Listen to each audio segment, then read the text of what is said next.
ஆடிப்பெருக்கு நாளில் காவிரி ஆறு வறண்டு கிடக்கும் நிலையில் கர்நாடக அரசை கண்டித்து நாகை மாவட்ட விவசாயிகள் போராட்டம் நடத்தினர். நாகை மாவட்டம் கீழ்வேலூர் அருகே உள்ள ஓடம்போக்கி ஆற்றில் விவசாயிகள் போராட்டத்தில் ஈடுபட்டனர்.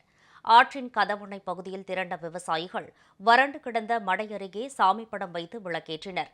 தண்ணீரே இல்லாமல் எப்படி ஆடிப்பெருக்கு விழாவை கொண்டாடுவது என வேதனை தெரிவித்த விவசாயிகள் தமிழகத்திற்கு உரிய தண்ணீரை திறக்க மறுக்கும் கர்நாடக அரசை கண்டித்து முழக்கம் எழுப்பினர். கடைமடை வரை தண்ணீர் கிடைக்க தமிழக அரசு நடவடிக்கை எடுக்க வேண்டும் என அவர்கள் வலியுறுத்தினர். கர்நாடக அரசே தடுக்காதே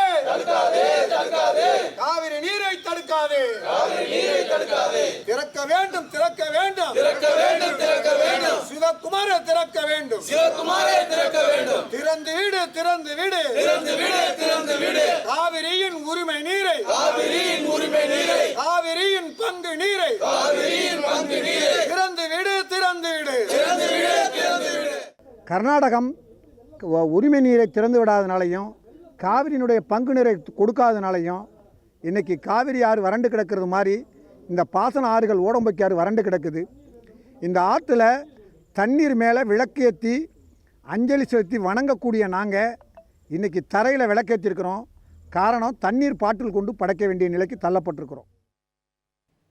இதனிடையே நாகை மாவட்டம் பனங்குடி கிராமத்தில் காவிரி நீர் வராததால் வேதனை அடைந்துள்ள விவசாயிகள் ஆடிப்பெருக்கு விழாவை நூதன போராட்டமாக மாற்றினர். வறண்டு கிடக்கும் பாசன வாய்க்காலில் நீச்சல் அடித்து தங்கள் எதிர்ப்பை அவர்கள் வெளிப்படுத்தினர்.